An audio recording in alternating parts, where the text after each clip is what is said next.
नमस्कार, good morning India देख रहे हैं आप। मैं हूं ताबिश हुसैन। गुरुग्राम में एक बार फिर से नमाज को लेकर बवाल होता हुआ नजर आ रहा है। खबर यहां पर है कि कुछ शरारती तत्वों ने नमाजियों पर हमला किया है और इस मामले में बिलासपुर पुलिस ने मामला दर्ज किया है। पुलिस का कहना है कि हमला करने की कोई वजह अभी तक साफ नहीं है। शरारती तत्वों की तलाश जारी है और तथ्यों की जांच की जा रही है और इसके बाद भी आगे की कार्रवाई यहां पर की जाएगी। हाथ टूटता है, देखो जी, ये हाथ इनका तोड़ा है जी। तो गुरुग्राम में ये मामला जो है देखने को यहाँ पर मिला है। आपको बताएं कि यहाँ पर शरारती तत्वों ने नमाजियों पर हमला किया और इस मामले में बिलासपुर पुलिस ने मामला भी दर्ज किया है। हालांकि आरोपियों की तलाश की जा रही है और पुलिस का इसको लेकर कहना है कि हमले की कोई वजह जो है वो अभी तक साफ नहीं है कि किस वजह से यहाँ पर ये हमला किया गया। और हमारे साथ इस वक्त डीसीपी मानेसर जुड़ गए हैं, उनके पास चलते हैं। सर, स्वागत है आपका एनडीटीवी पर। सबसे पहले तो आपसे जानना चाहेंगे, इस मामले को जरा आप समझाइए कि क्या यहाँ पर दरअसल हुआ था। ये बिलासपुर पुलिस स्टेशन है हमारा मानेसर में। वहाँ पे भोड़ा कला गांव है। वहाँ पे शाम को परसों किसी बात पे मुझे लगता है कुछ लोग ट्रिगर हो गए और किसी बात पे कहा सुनी हुई होगी और करीब 7 लोग वेरीफाई जब हमने किया, 7 से 8 लोग शाम को गए हैं वहां पे और जो भी इबादत गाह पे गए हैं और वहां पे जाके कहा सुनी हुई है उन लोगों की। तो जिसकी फिर हमने एफआईआर दर्ज की है, इन्वेस्टिगेशन जारी है उसका। तो मनवीर जी, जो लोग आपकी नजर में आए हैं वो कौन लोग हैं? क्या वो स्थानीय लोग हैं? क्या पहले से वहां पर इस तरह का कोई तनाव था? स्थानीय लोग हैं जी। नहीं, कोई गांव में पहले भी तनाव नहीं था, आज भी कोई तनाव नहीं है। तो इसके बाद जो लोग वहां पर थे उनकी आपके पास क्या शिकायत आई? उनका क्या कहना था इस मामले को लेकर? मैं बता रहा हूँ ना, किसी बात को ट्रिगर होके काफी कुछ लोग चले गए वहां पे और तो जो भी कहा सुनी हुई है उस इंसिडेंट की एफआईआर हमने दर्ज कर ली है और उसमें भी फिलहाल कोई अरेस्ट नहीं है, लेकिन इन्वेस्टिगेशन में ये बात सामने आई 7-8 लोग थे जी, जो भी फिलहाल वहां पे प्रेजेंट नहीं है। उनको राउंड अप करने की कोशिश कर रहे हैं। शुक्रिया मनवीर जी आपका हमसे बात करने के लिए। तो 7-8 लोग जो है वो इस मामले में शामिल थे, ऐसा बताया जा रहा है। मनवीर जी बता रहे थे, डीसीपी मानेसर, और उनकी तलाश फिलहाल पुलिस यहाँ पर कर रही है। और ये जो मामला है ये गुरुग्राम का है। आपको बताएं, यहाँ पर नमाजियों पर हमला जो है वो किया गया और इस मामले में बिलासपुर पुलिस ने एक मामला दर्ज किया है और 7-8 लोग इसमें जो है वो शामिल बताए जा रहे हैं, जिनकी तलाश फिलहाल पुलिस कर रही है।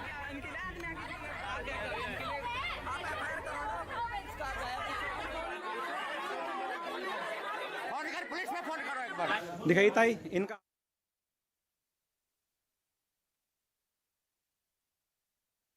कल रात को कुछ शरारती तत्वों ने एक समुदाय विशेष की पूजा स्थल में जाके और वहाँ पे कुछ लोगों के साथ धक्का मुक्की और वो की मारपीट की है, जिसके संबंध में हमने थाना बिलासपुर में केस रजिस्टर कर लिया है और उसमें इन्वेस्टिगेशन की जा रही है। इन्वेस्टिगेशन में जैसे जैसे फैक्ट्स आएंगे उसके अकॉर्डिंग कार्रवाई की जाएगी। हम जो भी उसमें शामिल लोग थे उनकी तलाश कर रहे हैं और हमें उम्मीद है बहुत जल्द उन शरारती तत्वों को हम गिरफ्तार करके उनके खिलाफ कार्रवाई करेंगे।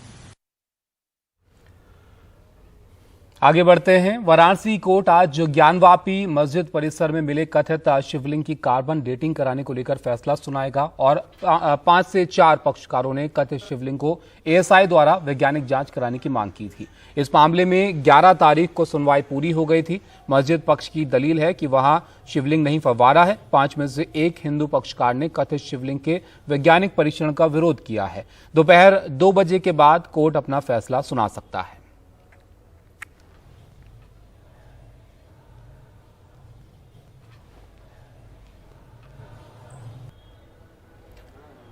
तो यहाँ पर आज ये महत्वपूर्ण फैसला इस मामले में आ सकता है। इससे पहले एक हफ्ते पहले जो है कोर्ट को यहाँ पर फैसला जो है इस पर सुनाना था, लेकिन उसके बाद कुछ और सवाल जो है वो सामने आए। उसके बाद आज की जो तारीख है वो तय की गई, जिसमें आज दोपहर 2 बजे के करीब कोर्ट इस मामले में जो अपना फैसला है वो सुना सकता है। ये कार्बन डेटिंग को लेकर जो है फैसला यहाँ पर आएगा कि वो जो शिवलिंग जिसको हिंदू पक्ष बता रहा है उसकी कार्बन डेटिंग कराने की मांग को लेकर यहाँ पर बहस हुई इस मामले में, और उस पर सभी दोनों पक्ष जो है उनकी बात को सुनने के बाद कोर्ट आज अपना फैसला यहाँ पर सुनाएगा।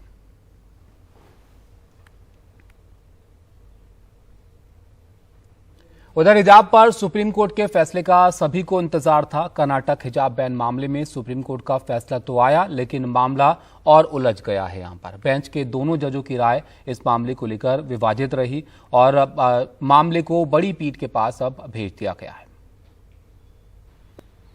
हिजाब बैन को लेकर सुप्रीम कोर्ट का रुख क्या रहेगा जानने के लिए पूरा देश उत्सुक था, लेकिन सुप्रीम कोर्ट का जो फैसला आया उससे मामला सुलझा नहीं, बल्कि वहीं खड़ा हो गया जहां से ये शुरू हुआ था। बेंच के दोनों जजों के विचारों में मतभेद रहा और मामला बड़ी बेंच के पास भेज दिया गया। बेंच की अगुवाई कर रहे जस्टिस हेमंत गुप्ता हिजाब बैन के पक्ष में रहे। उन्होंने कर्नाटक हाईकोर्ट के फैसले को बरकरार रखा और हिजाब बैन के खिलाफ याचिकाओं को खारिज कर दिया। जस्टिस गुप्ता ने अपने इस फैसले में कहा कि मैंने इस मामले में कानून के 11 सवाल तैयार किए हैं। इन सभी सवालों के जवाब अपीलकर्ताओं के खिलाफ हैं। मुख्य सवाल ये है कि क्या हिजाब इस्लाम धर्म की अनिवार्य प्रथा है? धार्मिक स्वतंत्रता के अधिकार की सीमा और दायरा क्या है? क्या छात्राओं को अभिव्यक्ति और निजता का विशिष्ट अधिकार है? क्या हिजाब बैन का आदेश छात्राओं की गरिमा के खिलाफ है? क्या इस मामले की सबरीमला मामले के साथ सुनवाई होनी चाहिए? वहीं जस्टिस सुधांशु धुलिया ने सीधे सीधे अपने विचार जाहिर किए। उन्होंने हिजाब बैन के आदेश को रद्द कर दिया। साथ ही पूरे मामले में कर्नाटक सरकार और हाईकोर्ट पर बड़े सवाल उठाते हुए लड़कियों की शिक्षा को लेकर गंभीर टिप्पणियां भी की। जस्टिस धुलिया ने अपने फैसले में कहा कि हाईकोर्ट ने हिजाब पहनने की अनिवार्यता की जांच करके गलती की है।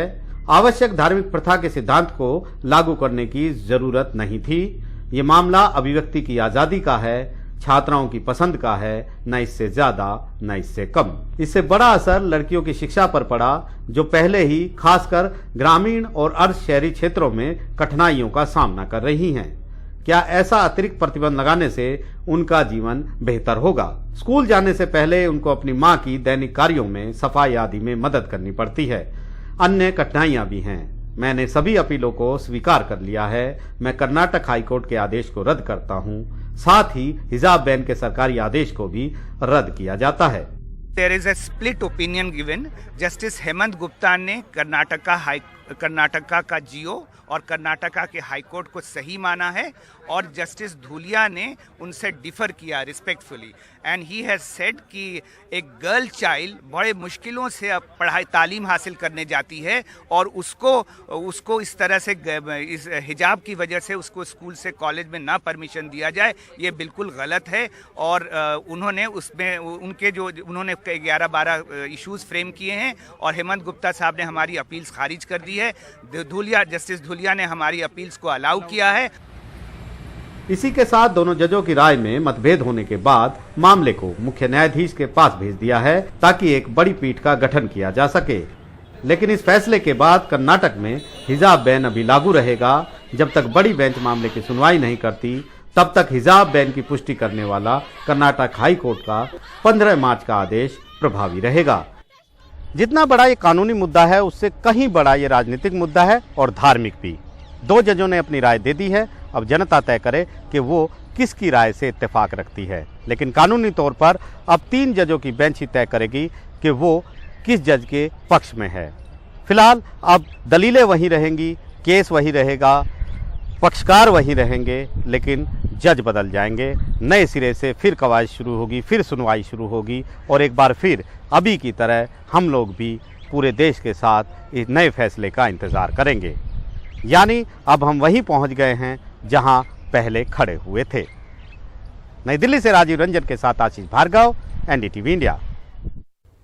प्रधानमंत्री मोदी के खिलाफ अभद्र टिप्पणी को लेकर गुजरात आम आदमी पार्टी के अध्यक्ष गोपाल इटालिया गुरुवार को राष्ट्रीय महिला आयोग के दफ्तर पहुंचे थे। वहां से पुलिस उन्हें ओखला इंडस्ट्रियल एरिया थाने ले गई और तकरीबन 3 घंटे हिरासत में रखने के बाद उन्हें छोड़ा गया। इस सब के चलते अब बीजेपी और आम आदमी पार्टी के बीच बयानबाजी बढ़ गई है। आम आदमी पार्टी का कहना है कि बीजेपी पटेलों से नफरत करती है। शरद शर्मा की रिपोर्ट आप देखिए। गुरुवार दोपहर करीब 2:15 बजे आम आदमी पार्टी गुजरात के प्रदेश अध्यक्ष गोपाल इटालिया को राष्ट्रीय महिला आयोग के दफ्तर से पुलिस ने हिरासत में ले लिया। ये गोपाल इटालिया के साथ पहली घटना नहीं है। ऐसे कई वीडियो जारी कर करके रोज नए नए मामले खड़ा करके उसके खिलाफ एक नफरत का माहौल बनाने की कोशिश भारतीय जनता पार्टी कर रही है। प्रधान नरेंद्र मोदी। दरअसल गोपाल इटालिया पर बीजेपी ने आरोप लगाया है कि उन्होंने एक वीडियो में प्रधानमंत्री को गाली दी है। इसी संबंध में राष्ट्रीय महिला आयोग ने गोपाल इटालिया को नोटिस जारी करके बुलाया था। गोपाल इटालिया गुरुवार दोपहर समर्थकों और कार्यकर्ताओं के साथ राष्ट्रीय महिला आयोग के दफ्तर पहुंच गए, लेकिन इसी को लेकर महिला आयोग की अध्यक्ष रेखा शर्मा ने आपत्ति की। आप कार्यकर्ताओं पर हंगामा करने और गोपाल इटालिया पर ट्वीट करके कार्यकर्ताओं को उकसाने का आरोप लगाया और पुलिस बुला ली। इनके सपोर्टर्स ने जबरदस्ती अंदर आने की कोशिश की। मुझे अपनी लाइफ पे भी थ्रेटनिंग लग रहा था। यहाँ 100-150 लोग अगर पहुंच के मुझे थ्रेटन करेंगे तो ये किस प्रकार के नेता हैं, ये कैसी इनकी वर्किंग है। तो वहीं गोपाल इटालिया ने आरोप लगाया कि आयोग की अध्यक्ष उन्हें धमका रही हैं और जेल में डालने की धमकी दे रही हैं। इसके बाद पुलिस ने गोपाल इटालिया को हिरासत में तो लिया, लेकिन 3 घंटे तक ये नहीं पता चला कि गोपाल इटालिया को कहां रखा गया है। तो ये सरिता विहार थाना है, लेकिन यहाँ पर गोपाल इटालिया नहीं है। तो लगभग 1 घंटे ज्यादा का समय हो चुका है जब मैं रिपोर्ट कर रहा हूँ। गोपाल इटालिया कहाँ है ये हमें नहीं पता चल पाया है। ये ना आम आदमी पार्टी के जो लीगल सेल है, जो वकील हैं आम आदमी पार्टी के, इनको कहीं पता चल पाया है और ना ही अभी तक दिल्ली पुलिस की तरफ से कोई जानकारी दी गई है कि आखिरकार आम आदमी पार्टी के जो गुजरात प्रदेश अध्यक्ष हैं वो कहां पर हैं। इसके बाद शाम करीब 5:15 बजे गोपाल इटालिया को दक्षिण दिल्ली के ओखला इंडस्ट्रियल एरिया थाना से छोड़ा गया। पूरी भाजपा पार्टी पटेलों के खिलाफ साजिश करने में लगी है। पहले भी बीजेपी पार्टी ने गुजरात में पाटीदारों पे गोलियां चलवाई, 14 लड़कों को ऊपर गोलियां चलवाई, मार दिया। फिर काफ़ी लड़कों के ऊपर मुकदमे करके सारों को जेल में बंद कर दिया। फिर बीजेपी को लगा कि इतनी गोलियों से किसी को मार दिया, किसी को जेल में बंद कर दिया, फिर भी ये गोपाल इटालिया बच के कैसे निकल गया, कैसे पाटीदार का लड़का पार्टी का अध्यक्ष बन गया। तो ये चिढ़ते हैं पाटीदारों से, पटेलों से चिढ़ते हैं। देखिए, हालांकि बीजेपी अभी भी इस मुद्दे को अपने हाथ से जाने देना नहीं चाहती।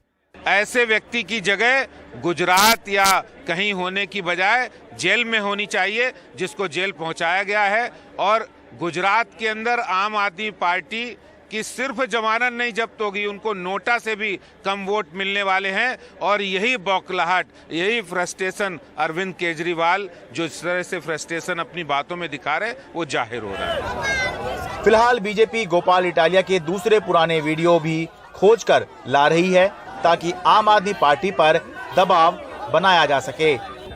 दिल्ली से प्रियांशु शर्मा के साथ शरद शर्मा, एनडीटीवी इंडिया। उधर कांग्रेस महासचिव प्रियंका गांधी आज हिमाचल प्रदेश में पार्टी के चुनाव अभियान की शुरुआत करेंगी। प्रियंका गांधी आज सबसे पहले सोलन पहुंचेंगी, जहां 12 बजे वो मां शूलिनी मंदिर में दर्शन करेंगी। इसके बाद 12:30 बजे वो परिवर्तन प्रतिज्ञा रैली को संबोधित करेंगी।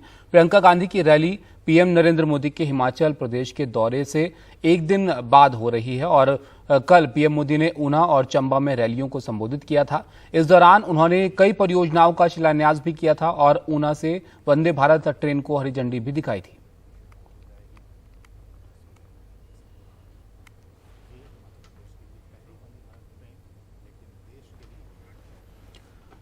उधर राहुल गांधी की भारत जोड़ो यात्रा जो है वो जारी है और इस यात्रा पर निकले राहुल गांधी ने गुरुवार को कर्नाटक के चित्रदुर्ग में पानी की टंकी पर चढ़कर तिरंगा और कांग्रेस का झंडा लहराया। राहुल के साथ कर्नाटक कांग्रेस के प्रमुख डीके शिवकुमार और पूर्व मुख्यमंत्री सिद्धरमैया भी इस वक्त मौजूद रहे।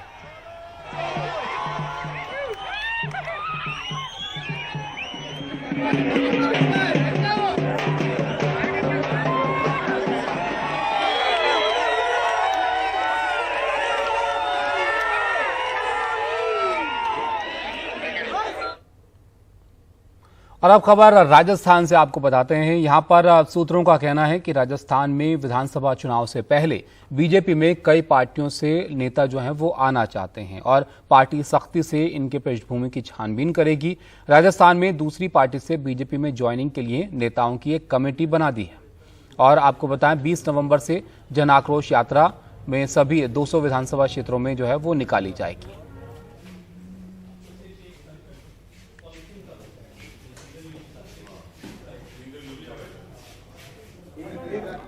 अब खबर महाराष्ट्र से। यहां पर अंधेरी पूर्व से उपचुनाव लड़ने के लिए बॉम्बे हाईकोर्ट ने उद्धव ठाकरे गुट की ऋतुजा लटके को बड़ी राहत दी है। अदालत ने यहां पर बीएमसी से आज सुबह 11 बजे तक इस्तीफा पत्र सौंपने का आदेश दिया है। शुक्रवार के दिन अंधेरी पूर्व उपचुनाव के लिए नामांकन पत्र भरने की आखिरी तारीख है।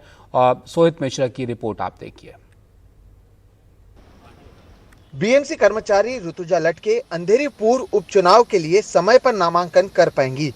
गुरुवार को बॉम्बे हाईकोर्ट ने बीएमसी को निर्देश दिया कि वो शुक्रवार सुबह 11 बजे तक ऋतुजा लटके का इस्तीफा पत्र स्वीकार कर लें।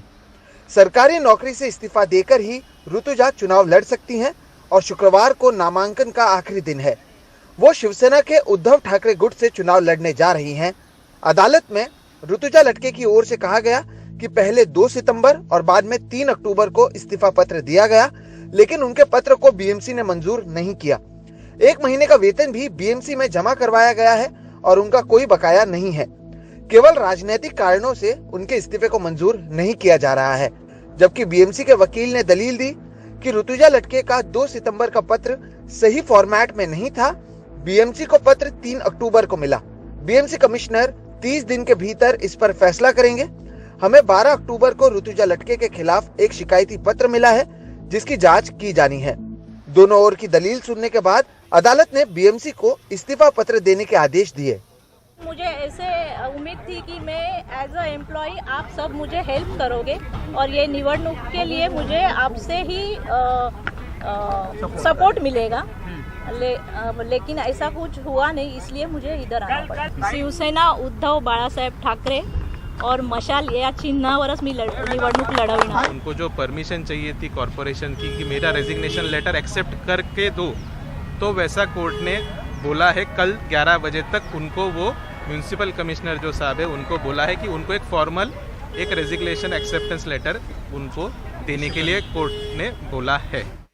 अदालत से मिली राहत के बाद उद्धव ठाकरे ने इस पर प्रतिक्रिया दी। प्रत्येक गोष्ट आपल्याला कोर्टात जावं लागते, मैदान मिळा, हर काम के लिए हमें कोर्ट में जाना पड़ता है। अरे हिम्मत है तो मैदान में आओ ना। मैदानात या ना तुम्ही।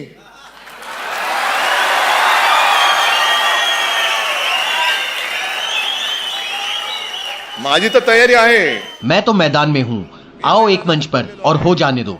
आम्हाला मैदान कसं मिळणार नाही ह्याच्यापेक्षा मैदान दोघांनी मिळून एकत्र या, एका व्यासपीठावरती येऊ, एका मैदानात येऊ आणि होऊन जाऊ दे काय व्हायचं ते।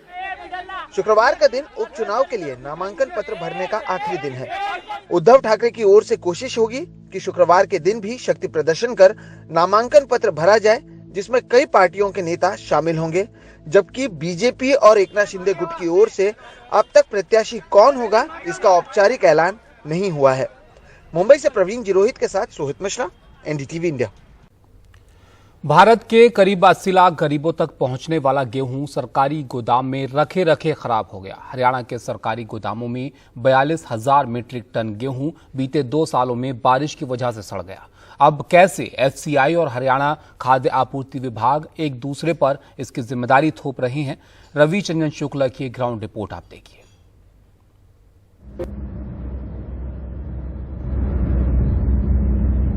सरकारी गोदामों में गेहूं के सड़ने की कहानी की शुरुआत कैथल में पुंडरी के इस खुले सरकारी गोदाम से होती है।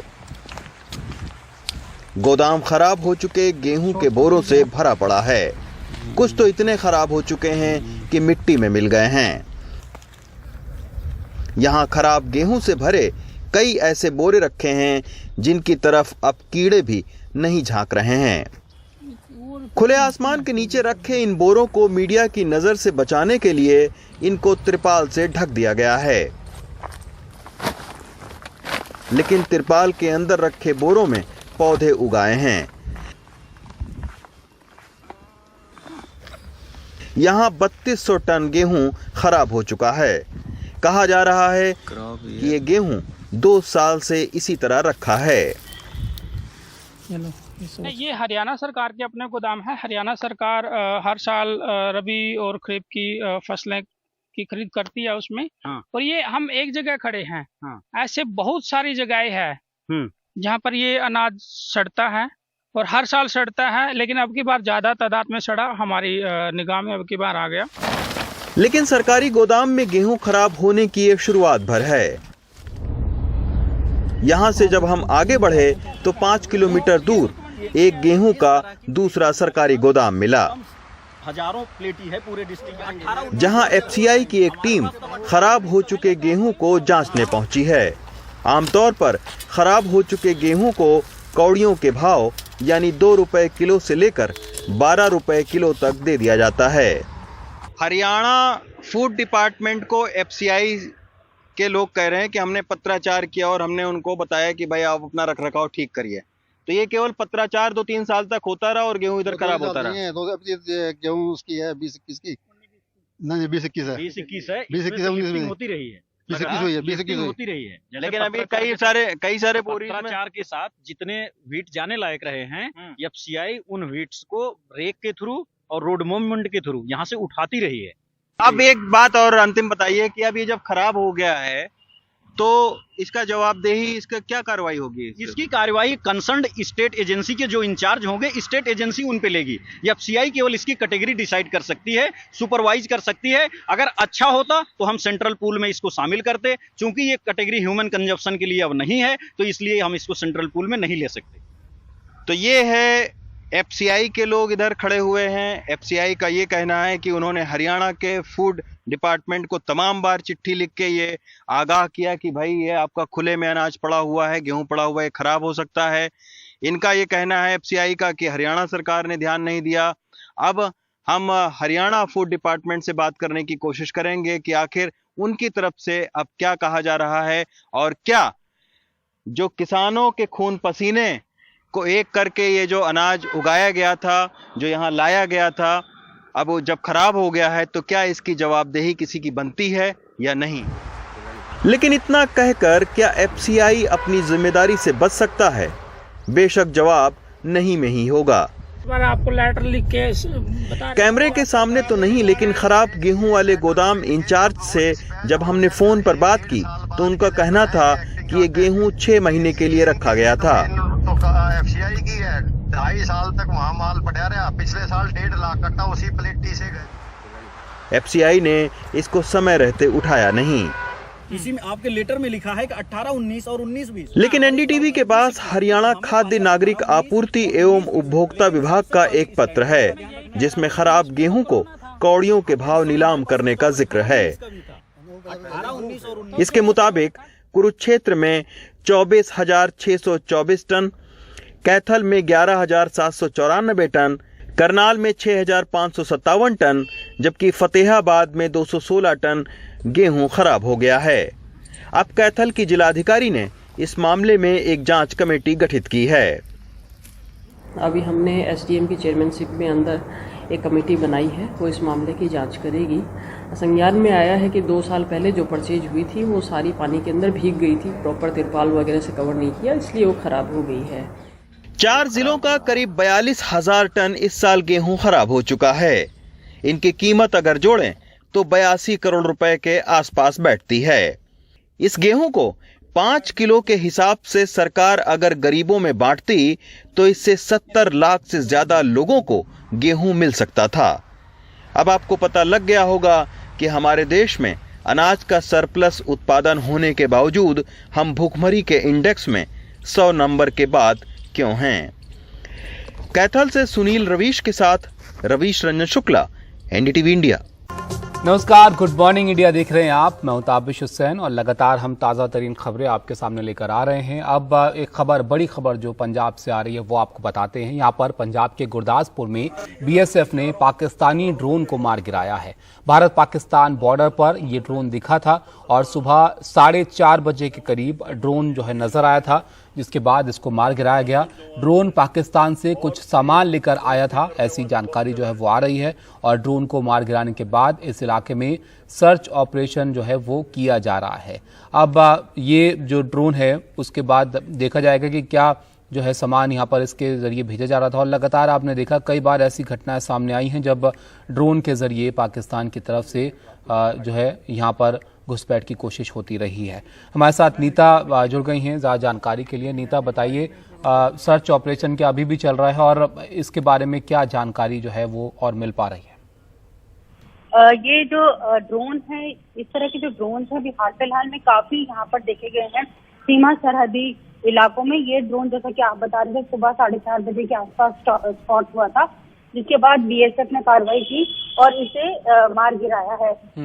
एक ड्रोन, जो भारतीय सुरक्षा एजेंसीज हैं उनका ये कहना है कि जो ड्रोन हैं अब वो सबसे ज्यादा बड़े चैलेंजेस हैं सिक्योरिटी एस्टैब्लिशमेंट के लिए, क्योंकि उसमें आपको आदमी की जरूरत नहीं पड़ती है, आप उसके जरिए हथियार या कुछ भी भेज सकते हैं। अभी हाल फिलहाल में अगर हम बात करें तो 176 ड्रोन साइटिंग्स हुई हैं सिर्फ जम्मू कश्मीर और पंजाब बॉर्डर के आसपास। ये खुद केंद्रीय गृह मंत्रालय के आंकड़े हैं। तो एक काफी बड़ी चिंता है। ये ड्रोन के लिए अभी सर्च ऑपरेशन अभी कंडक्ट किए ही जा रहे हैं, क्योंकि ये ओपन एरिया होता है। ये ड्रोन जो है वो ड्रोन ड्रॉपिंग करके फिर वापस चले जाते हैं, लेकिन इस साल केस में इसे मार गिराया गया है। इसके लिए कई जगह जो है एंटी ड्रोन सिस्टम्स भी लगाए गए हैं सरहदी इलाकों में, लेकिन क्योंकि जो सरहद है वो ओपन है, कई जगह पे जंगल है, कई जगह पे रिवराइन एरियाज है, तो मुश्किल हो जाता है। रात के समय ये ड्रोन जो है सरहद पार से यहाँ पर आते हैं, लेकिन फिलहाल इस ड्रोन को मार गिराया है और सर्च ऑपरेशन अभी भी चल रहे हैं। ताबिश, शुक्रिया नीता आपका सब जानकारी के लिए। तो जैसे कि नीता बता रही थी, कई घटनाएं इस तरह की जो है हाल के दिनों में देखने को मिली हैं, जहां पर ड्रोन के जरिए घुसपैठ की कोशिश होती रही है पाकिस्तान की तरफ से। यहां पर एंटी ड्रोन सिस्टम भी लगाए गए हैं, लेकिन क्योंकि खुली सरहद एक बड़ा हिस्सा जो है वहां पर ऐसा है जहां पर ये ड्रोन के जरिए जो है कोशिश की जाती रही है। और ये जो मामला है यहाँ पर गुरदासपुर में बीएसएफ ने इस ड्रोन को जो है मार गिराया है और सुबह 4:30 बजे जो है बताया जा रहा है कि ये ड्रोन नजर आया था यहाँ।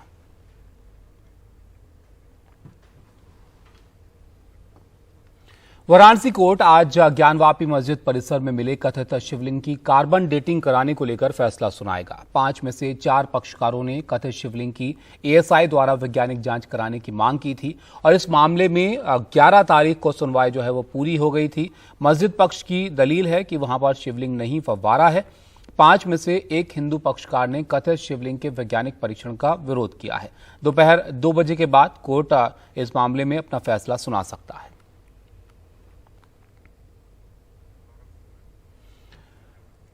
हमारे सहयोगी सौरभ शुक्ला हमारे साथ जुड़ गए हैं। सौरभ, इस मामले के बारे में भी थोड़ा आप बताइए। पिछले हफ्ते फैसला आना था, फिर कुछ और सवाल सामने आए, उसके बाद आज जो है 2 बजे के आसपास कोर्ट अपना फैसला यहां पर सुनाएगा।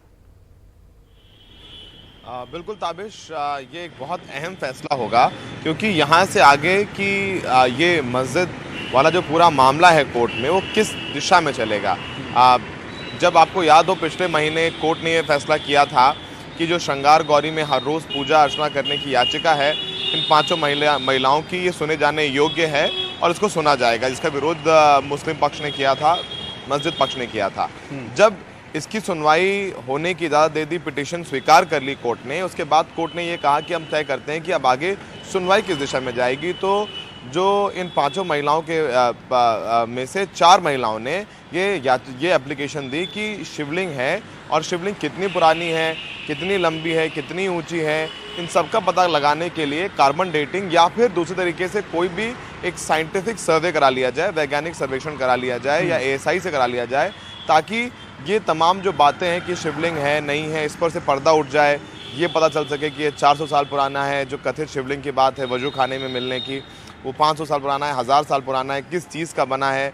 तो इन तमाम चीज़ों की जानकारी के लिए उन्होंने ये मांग की थी, जिसके बाद कोर्ट ने 7 तारीख को जब लगा कि कोर्ट आदेश दे देगा, क्या सर्वे कराएगा, क्या कार्बन डेटिंग होगी, तो उसमें कोर्ट ने पूछा जो हिंदू पक्ष है उससे कि जब आपने याचिका दायर की थी वो श्रृंगार गौरी में रोज पूजा याचना करने की आपने पिटीशन फाइल की थी, उसमें ये शिवलिंग का जिक्र नहीं था। तो कोर्ट में उन्होंने कहा कि देखिए हमने जो पिटीशन फाइल की थी उसमें प्रत्यक्ष और अप्रत्यक्ष यानी जो दिख रहा है जो नहीं दिख रहा है उसकी पूजा याचना करने की बात की थी।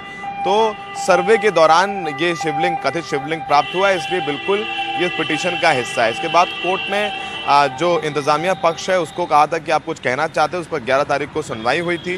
इंतजामिया पक्ष की तरफ से कहा गया कि सुप्रीम कोर्ट ने कहा है कि आप यथास्थिति बरकरार रखें, तो इसीलिए कोई भी सर्वे नहीं किया जा सकता है, वो शिवलिंग नहीं फव्वारा है, और अगर करवाया भी जाता है तो भी उनको तमाम तरीकों से एक बार सुप्रीम कोर्ट से भी मशवरा ले लेना चाहिए, क्योंकि कोर्ट का आदेश है साफ तौर पर कि यहाँ किसी भी प्रकार का छेड़छाड़ ना किया जाए। पूरा जो वजू खाना है वो जो पैरामिलिट्री फोर्सेस हैं उसके अंडर है, तो उन्होंने इसका विरोध किया है। तो आज 2 बजे के करीब जो यहाँ के ज़िला जज हैं डॉक्टर अजय विश्वेश, वो इस पर फैसला सुनाएंगे कि क्या हो सकता है। इसमें 3 जो संभावनाएं हो निकल कर सामने आ रही हैं।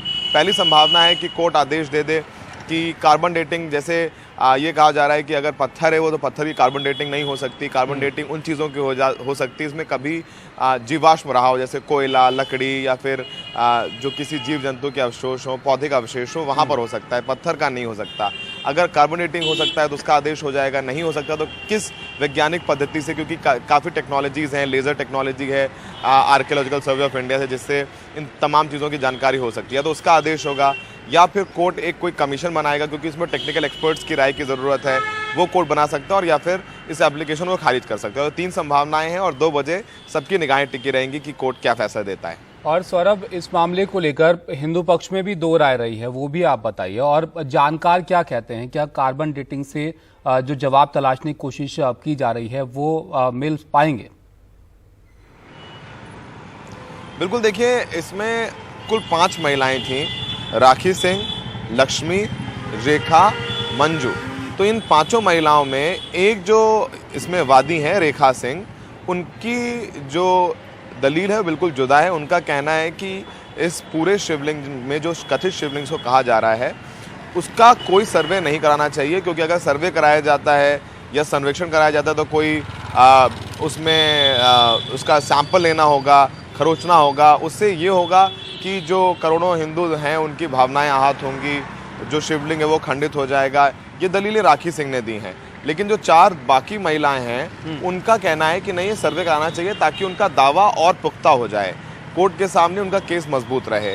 तो ये दोनों लोग एक दूसरे से जुदा हैं। उनकी याचिका रेखा सिंह उनको गद्दार कर रही हैं 4 महिलाओं को, 4 महिलाएं रेखा सिंह को गद्दार कह रही हैं। और अब एक्सपर्ट्स की बात करें तो एक्सपर्ट्स का यही कहना है कि कार्बन डेटिंग जो पत्थरों की है उसकी कार्बन डेटिंग संभव नहीं होती है, और कार्बन डेटिंग सिर्फ उन चीज़ों की हो सकती है जिनमें कभी जीवन रहा हो, जैसे लकड़ी, जैसे कोयला, जैसे किसी जीव जंतु या इंसानों के जीवाश्म, उनका कार्बन डेटिंग होता है। उससे पता चल जाता है कि वो कितने साल पुराना है। आपको बता दें कार्बन डेटिंग से जो जीवाश्म जो भी चीज़ होती है उसकी आयु पता चल जाती है कि वो 100 साल पुराना अवशेष है, 200 साल है, 500 साल है।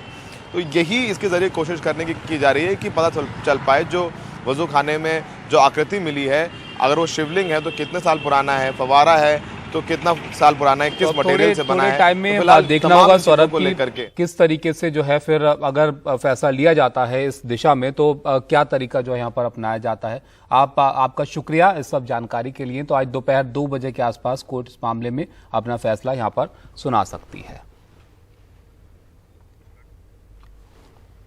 हिजाब बैन को लेकर सभी को सुप्रीम कोर्ट के फैसले का इंतजार था, लेकिन गुरुवार को फैसला तो आया, लेकिन मामला और उलझ यहां पर गया है। जस्टिस हेमंत गुप्ता ने कर्नाटक हाईकोर्ट के फैसले के खिलाफ यहां पर दायर याचिका को खारिज कर दिया और वहीं जस्टिस सुधांशु दुलिया ने उन्हें स्वीकार किया। तो यहां पर 2 राय जो है वो इस फैसले में देखने को मिली है, नजर आई है कोर्ट की तरफ से। उधर गुरुग्राम का मामला जो है वो आपको यहां पर हम बताते हैं।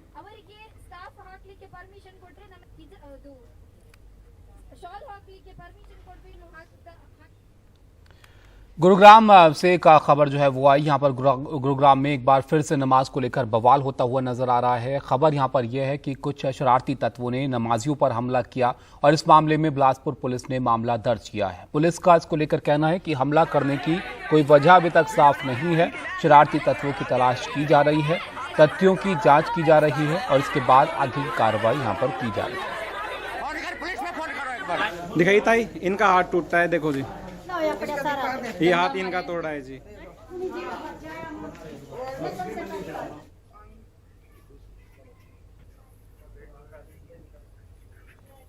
ये बिलासपुर पुलिस स्टेशन है हमारा मानेसर में। वहाँ पे भोड़ा कला गांव है। वहाँ पे शाम को परसों किसी बात पे मुझे लगता है कुछ लोग ट्रिगर हो गए और किसी बात पे कहा सुनी हुई होगी और करीब 7 लोग वेरीफाई जब हमने किया, 7 से 8 लोग शाम को गए हैं वहां पे और जो भी इबादत गाह पे गए हैं और वहां पे जाके कहा सुनी हुई है उन लोगों की, तो जिसकी फिर हमने FIR दर्ज की है। इन्वेस्टिगेशन जारी है। स्थानीय लोग हैं। कोई गांव में पहले भी तनाव नहीं था, आज भी कोई तनाव नहीं है। मैं बता रहा हूँ ना, रात को ट्रिगर होके काफी कुछ लोग चले गए वहां पे और तो जो भी कहा सुनी हुई है उस इंसिडेंट की FIR हमने दर्ज कर ली है और उसमें अभी फिलहाल कोई अरेस्ट नहीं है, लेकिन इन्वेस्टिगेशन में ये बात सामने आई 7-8 लोग थे जो भी फिलहाल वहां पे प्रेजेंट नहीं है। हम उनको राउंड अप करने की कोशिश कर रहे हैं। ब्रेक के बाद आपका स्वागत है। मॉस्को से दिल्ली आने वाली फ्लाइट में बम की खबर के बाद हड़कंप मच गया। दिल्ली के IGI एयरपोर्ट पर जो है इसकी सूचना मिलने के बाद जो एजेंसियां हैं वो एकदम तैनात हो गई और यहां पर आपको बताया तड़के 3:20 पर IGI एयरपोर्ट पर विमान की लैंडिंग जो है वो कराई गई और एयरपोर्ट पर बम निरोधक दस्ता, रेस्क्यू टीम उस दौरान मौजूद रही। विमान का लगेज चेक किया जा रहा है और बम निरोधक दस्ता जो है वो इसकी जांच यहां पर कर रहा है। हमारे सहयोगी मुकेश हमारे साथ हैं, उनके पास चलते ज़्यादा जानकारी के लिए। मुकेश, बताइए कैसे सूचना जो है इसके बारे में कब जो है मिली और उसके बाद किस तरह से आगे जो है कदम उठाए गए? देखिए, बीती रात करीब 11:30 बजे जानकारी मिली कि जो मॉस्को से दिल्ली फ्लाइट आ रही है, फ्लाइट नंबर SU 232, इसमें बॉम्ब रखा हुआ है और उसके बाद फिर तुरंत जो तमाम एजेंसियां हैं वो अलर्ट हो गई। फ्लाइट की इमरजेंसी लैंडिंग कराई गई T3 टर्मिनल के रनवे नंबर 29 पर। उसके बाद जो फ्लाइट में 386 यात्री सवार थे और साथ में 16 क्रू मेंबर, इन सभी को सेफली उतारा गया और फिर पूरे फ्लाइट को चेक किया गया और अब से कुछ देर पहले ही जो चेकिंग है वो खत्म हुई है। चेकिंग के बाद ये पता चला कि फ्लाइट में कोई भी संदिग्ध सामान नहीं है, तो एहतियात के तौर पर फ्लाइट की इमरजेंसी लैंडिंग कराने के बाद उसको चेक किया गया और चेक करने के बाद अब ये पता चला कि इसमें कोई बॉम्ब नहीं है। तो जो सुरक्षा एजेंसियां हैं उन्होंने राहत की सांस ली है, लेकिन रात में जब ये सूचना आई उसके बाद एयरपोर्ट पर हड़कंप मच गया था और तमाम जो एजेंसियां हैं वो सतर्क हो गई थी, लेकिन पूरी जांच के बाद अब ये साफ हुआ है कि फ्लाइट में कोई भी सामान नहीं मिला है और सभी यात्रियों को सुरक्षित निकाल लिया गया है। तो ये अफवाह जो है ये किसकी तरफ से यहाँ पर फैलाई गई मुकेश, जिसको लेकर जानकारी मिल पा रही है? देखिए, कोई कॉल आई थी कि अब ये कॉल किसने की है इसकी जांच की जा रही है कि आखिर किसी ने शरारतपूर्ण तरीके से कॉल की है, तो उसको लेकर अभी जांच जारी है और तमाम जो पुलिस के अधिकारी हैं और दिल्ली पुलिस है वो उस पूरे मामले की जांच कर रही है कि आखिर ये कॉल करने वाला शख्स कौन है। शुक्रिया मुकेश आपका इस सब जानकारी के लिए। आगे बढ़ते हैं। कांग्रेस महासचिव प्रियंका गांधी आज हिमाचल प्रदेश में पार्टी के चुनाव अभियान की शुरुआत करेंगी। प्रियंका गांधी आज सबसे पहले सोलन पहुंचेंगी और यहां पर 12 बजे वो मां शूलिनी मंदिर में दर्शन करेंगी। इसके बाद 12:30 बजे वो परिवर्तन प्रतिज्ञा रैली को संबोधित करेंगी। प्रियंका गांधी की रैली पीएम नरेंद्र मोदी के हिमाचल प्रदेश दौरे के एक दिन बाद हो रही है। कल पीएम मोदी ने ऊना और चंबा में रैलियों को संबोधित किया था और इस दौरान उन्होंने कई परियोजनाओं का शिलान्यास भी किया था और ऊना से वंदे भारत ट्रेन को हरी झंडी भी दिखाई थी।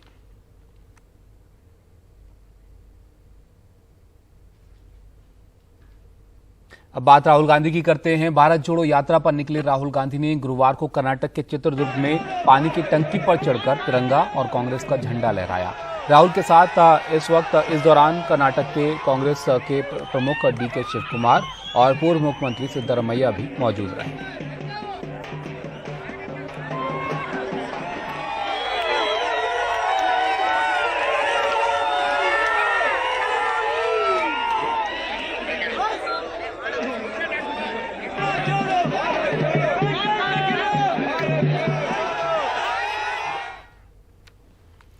अंधेरी पूर्व से उपचुनाव लड़ने के लिए बॉम्बे हाईकोर्ट ने उद्धव ठाकरे गुट की ऋतुजा लटके को बड़ी राहत दे दी है। अदालत ने BMC से आज सुबह 11 बजे तक इस्तीफा पत्र सौंपने का आदेश दिया है। शुक्रवार के दिन यानी आज अंधेरी पूर्व उपचुनाव के लिए नामांकन पत्र भरने की आखिरी तारीख है। सोहित मिश्रा की रिपोर्ट आप देखिए। BMC कर्मचारी ऋतुजा लटके अंधेरी पूर्व उपचुनाव के लिए समय पर नामांकन कर पाएंगी।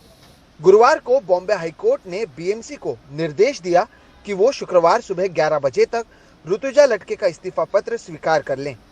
सरकारी नौकरी से इस्तीफा देकर ही ऋतुजा चुनाव लड़ सकती हैं और शुक्रवार को नामांकन का आखिरी दिन है। वो शिवसेना के उद्धव ठाकरे गुट से चुनाव लड़ने जा रही हैं।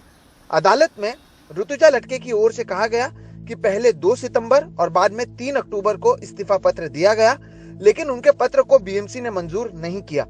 1 महीने का वेतन भी BMC में जमा करवाया गया है और उनका कोई बकाया नहीं है। केवल राजनीतिक कारणों से उनके इस्तीफे को मंजूर नहीं किया जा रहा है, जबकि BMC के वकील ने दलील दी कि ऋतुजा लटके का 2 सितंबर का पत्र सही फॉर्मेट में नहीं था। BMC को पत्र 3 अक्टूबर को मिला। BMC कमिश्नर 30 दिन के भीतर इस पर फैसला करेंगे।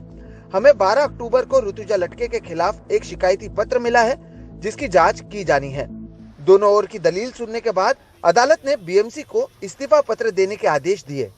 मुझे ऐसे उम्मीद थी कि मैं एज अ एम्प्लॉय आप सब मुझे हेल्प करोगे और ये निवडणूक के लिए मुझे आपसे ही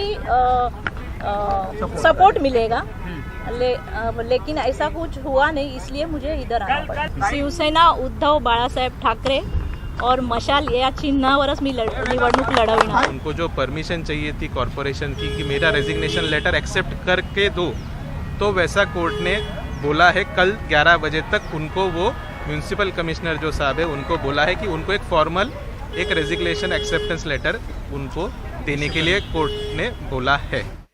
अदालत से मिली राहत के बाद उद्धव ठाकरे ने इस पर प्रतिक्रिया दी। प्रत्येक गोष्ट आपल्याला कोर्टात जावं लागते, मैदान मिळालं, हर काम के लिए हमें कोर्ट में जाना पड़ता है। अरे हिम्मत है तो मैदान में आओ ना। मैदानात या ना तुम्ही।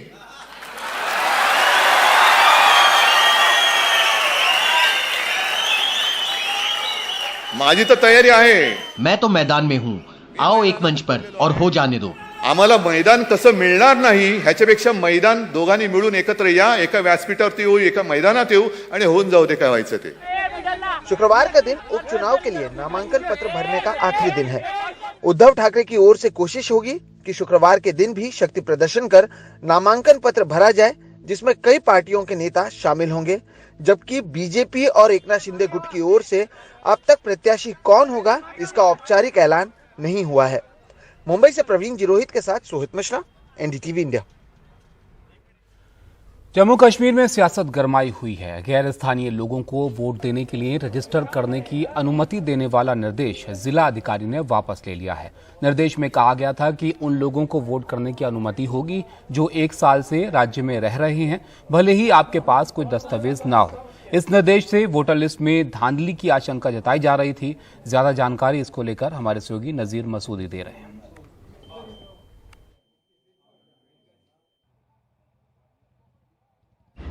जम्मू कश्मीर में इलेक्शन कब होंगे इसका कोई हतमी फैसला अभी नहीं हुआ है, लेकिन रिवीजन ऑफ इलेक्टोरल रोल यानी मतदाता सूची का पुनरीक्षण, उस मामले में काफ़ी बड़ा विवाद खड़ा हुआ है। पहले अगस्त में खड़ा हुआ जब चीफ इलेक्टोरल ऑफिसर ने बयान दिया कि जो बाहर के लोग हैं उनको भी यहाँ वोट डालने का हक है, वो रजिस्टर हो सकते हैं। उसके बाद उसने बताया कि जब विवाद खड़ा हुआ कहा कि नहीं, मुझे गलत समझा गया। लेकिन कुछ दिन पहले जम्मू के डिप्टी कमिश्नर ने, जो डिस्ट्रिक्ट इलेक्शन ऑफिसर भी है, उसने एक ऑर्डर निकाला जिसमें रेवेन्यू अफसरों को बताया कि जो लोग यहाँ 1 साल से ही रहते हैं जम्मू में, अगर उनके पास कोई भी डॉक्यूमेंट नहीं हो तब भी उनको रेजिडेंट सर्टिफिकेट दो और उनका वोट रजिस्टर करो, क्योंकि किसी भी नागरिक को आप वोट से महरूम नहीं कर सकते। इस पर बड़ा बवाल खड़ा हुआ। यहाँ जो पॉलिटिकल पार्टीज़ ने उन्होंने बयान दिया, महबूबा मुफ्ती ने बताया एक सेटलर प्रोजेक्ट है कि बाहर के लोगों को यहाँ बसाने का, उनको हक देने का और यहाँ के लोगों को एक माइनॉरिटी में लाने का, चाहे जम्मू में डोगरा लोग हों या कश्मीरी लोग हों, उनको माइनॉरिटी में बनाने का। तो ये एक विवाद है। और उसके बाद कल रात को डिस्ट्रिक्ट मजिस्ट्रेट जम्मू ने अपने ही ऑर्डर को वापस लिया। उसमें ये नहीं बताया क्यों वापस लिया। पहले के ऑर्डर में बताया कि ये इलेक्शन कमीशन ऑफ इंडिया की गाइडलाइंस है, उसके तहत जिन लोगों के पास कोई डॉक्यूमेंट भी न हो लेकिन 1 साल से यहाँ रह रहे हैं, उनको वोट का हक है और उनको रजिस्टर किया जाना चाहिए। लेकिन कल उसी ऑर्डर को वापस लिया गया। तो कुल मिला के ऑर्डर पे ऑर्डर कोई होता है, इसके मालूम नहीं इलेक्शन कब होंगे। हाल ही में जब यहाँ गृह मंत्री अमित शाह जम्मू कश्मीर के दौरे पे आए, उन्होंने कहा जो ही ये जो रिवीजन ऑफ इलेक्टोरल रोल जो है, मतदाता सूची का पुनरीक्षण जब होगा, ख़त्म होगा, जो 25 नवंबर को होगा, उसके फ़ौरन बाद यहाँ इलेक्शन होंगे और इलेक्शन कमीशन इलेक्शन कराने का ऐलान करेगा। लेकिन इससे पहले की जो नींव होती है जमहूरियत की, लोकतंत्र की, जब उस पर सवाल हो तो हर एक को फिक्रमंद रहना चाहिए। यही वजह है कि शायद डिप्टी कमिश्नर जो जम्मू है उसने ऑर्डर वापस लिया। लेकिन क्या लोगों को एतमाद दिया जा सकता है कि जो लोग जिनके पास कोई डॉक्यूमेंट भी न हो, जो यहाँ के जेन्युइन वोटर भी न हो, कोई 1 साल से कहीं रहे तो उसको वोट का हक दिया जाए? तो उससे जो एतबारियत में कमी आ रही है जो लोकतंत्र की, क्या इसको बहाल किया जाएगा? होम मिनिस्टर ने यह भी कहा था कि अपनी एक तकरीर में कि निष्पक्ष इलेक्शन होंगे, ये पहली की तरह इलेक्शन नहीं होंगे जिस तरह यहाँ उसके मुताबिक हो रहे थे इस वक्त। लेकिन जब नींव ही ठीक नहीं है तो फिर इलेक्शन कैसे होंगे? अभी तक तो ऑर्डर वापस लिया गया, लेकिन एतबार क्या वापस आ जाएगा, वो सबसे बड़ा सवाल है। इस साल दिवाली में भारतीय बाजार में चीन के सामान का धंधा मंदा रहने वाला है। दुकानदार मेड इन इंडिया के प्रोडक्ट्स को बढ़ावा दे रहे हैं। इसे लेकर भारतीय व्यापारियों के बड़े संगठन CAIT का अनुमान है कि चीन को इस दिवाली सीजन में करीब 60,000 करोड़ रुपए का नुकसान होगा। परिमल कुमार की रिपोर्ट आप देखिए। दिवाली का बाजार सज चुका है, खरीदारों की भीड़ भी है, लेकिन बाजार में चीन के सामान की पहले जैसी भरमार नहीं। Confederation of all India traders यानी कैट के दुकानदारों के बीच किए गए सर्वे के मुताबिक इस दिवाली सीजन में भारतीय बाजार से चीन को करीब 60,000 करोड़ रुपए का झटका लगने वाला है। ये केवल बात है उन आइटम्स की जो दिवाली त्योहार की पूजा से या घर की साज सज्जा से या दिवाली से संबंधित है। अगर मैं एक उदाहरण के तौर पर कहूं तो 2022 यानी कि इस वर्ष हमको उम्मीद है कि हम चाइना को लगभग 60,000 करोड़ के व्यापार का नुकसान देंगे। समय के साथ साथ भारतीय बाजार ने स्वदेशी सामान पर भरोसा दिखाना शुरू किया है। यही वजह है कि चीन को भारतीय बाजार से लगने वाला झटका साल दर साल बढ़ रहा है। 2021 में चीन को दिवाली पर भारत से 40,000 करोड़ रुपए का नुकसान हुआ। 2020 में 30,000 करोड़ रुपए का नुकसान था। पहले माल आता था चाइना से, लेकिन अब जो है काफी माल जो है अपने ज्यादातर माल जो 90% कह लीजिए माल इंडिया में बन रहा है। देखिए जैसे ये मुर्गा का प्रोडक्ट है, पॉप ब्रांड का प्रोडक्ट आ गया। ये देखिए मेरा भारत महान, मतलब ज्यादातर जो प्रोडक्ट है ये इंडिया में बन रहे हैं और इंडिया की लाइट है। ये बहुत अच्छी लाइट चल रही है, ड्यूरेबल भी है। जैसे चाइना का पहले माल आता था, अच्छा नहीं निकलता था, लोग शिकायत करते थे, लेकिन अब बहुत बढ़िया क्वालिटी है। ज़्यादातर अपना बनवाते हैं और इंडियन आइटम ही बेचने में जो है बिलीव करते हैं और इंडियन प्रोडक्ट ही बेचते हैं। पहले भी मार्केट का हाल ठीक था, इस साल थोड़ा बारिश में मौसम की वजह से खराब हुआ, बाकी पोजीशन ठीक है।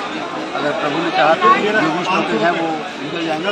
चाइना प्रोडक्ट सर हम बेचते नहीं, शुरू से नहीं, कोशिश अपनी रहती है कम बिके, इंडिया प्रोडक्ट। कैट 40,000 व्यापारियों का संगठन है और इससे देश के करीब 8 करोड़ व्यापारी जुड़े हैं। कैट के मुताबिक इस दिवाली सीजन में 1.5 लाख करोड़ से ज्यादा के व्यापार की संभावना है। पिछले साल इस सीजन में 1.25 लाख करोड़ का व्यापार हुआ था। वहीं 2020 में 72,000 करोड़ रुपए और 2019 में 60,000 करोड़ का। अब तक चीन के सामान से जगमगाती दिवाली धीरे धीरे स्वदेशी सामान से रोशन होती दिख रही है। नई दिल्ली से Parimal Kumar, NDTV India. America के उत्तरी कैरोलिना में सरेआम फायरिंग हुई है। यहां पर 5 लोगों की इस फायरिंग में मौत की खबर है और पुलिस अधिकारी भी यहां पर इस घटना में की मौत हुई है उसकी खबर आ रही है और कुछ घायलों का अस्पताल में इलाज भी किया जा रहा है।